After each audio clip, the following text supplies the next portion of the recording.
In the world of Naruto, there are many ninja villages that exist outside of the 5 great nations. You have the Hidden Rain village, you have the village hidden in the steam, the village hidden in the grass, and so many more. Naruto fans also know that we also have lands like the Land of Iron, where the samurai in the Naruto universe occupy. However, the Naruto world consists of more than just the continent that houses the 5 great nations and the Land of Iron. In the Naruto Retsuden trilogy that's set in the Boruto era, we know about the Land of Radaku, where the Sage of Six Paths once lived, which takes a seasoned ninja like Kakashi over 30 days of non-stop travel in order to reach that destination. However, there's another land far away from the great nations that exists well beyond the influence of the 5 great nations. That place is the Land of Silence. In today's edition of Naruto to Go, we're going to take an in-depth look at the Land of Silence and fill in all of the blanks that Naruto Shippuden's anime adaptation left uncovered. Now, for those of you guys who are new, Naruto to Go is a series on the channel where in 3 to 6 minutes we take a look at a Naruto lore-based topic, from ninjutsu and to anything as small as going over ninja clans, and break it down in 3 to 6 minutes, which should be enough time that it takes for you guys to make and eat your own bowl of instant ramen. So,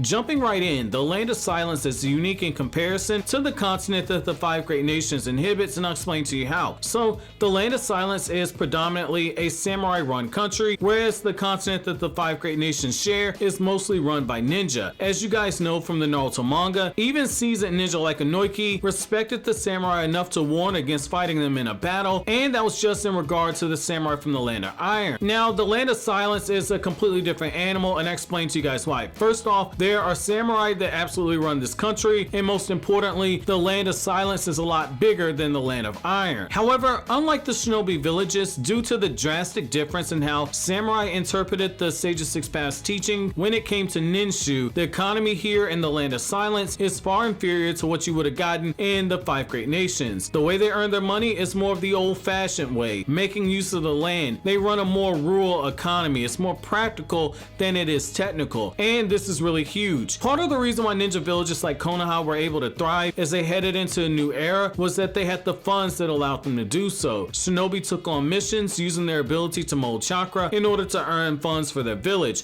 whereas in the Land of Silence, the samurai chose to go down a more spiritual path. However, the differences between the Land of Silence and the 5 great nations runs a lot deeper than you guys would have expected. The feudal lord for the country of the Land of Silence refused to communicate with the 5 feudal lords from the 5 great nations, from sharing intel to presumably even trading with them. Instead, the Land of Silence chose to isolate themselves. All that the 5 great nations knew about this land in the continent to the far west of them was that they had absolutely no desire to have anything to do with them. By the events of the Shikamaru Hiden novel, things however begun to change. A land known for being run by samurai was gathering a shinobi army right in the heart of their capital, which is known as Curtain Village. These ninja were now taking on missions and collecting funds that would have gone to the 5 great nations, and at the center of everything was a man pulling the strings from the shadows, a man named Gingo, who had overthrown the feudal lord long before Sai had ever set foot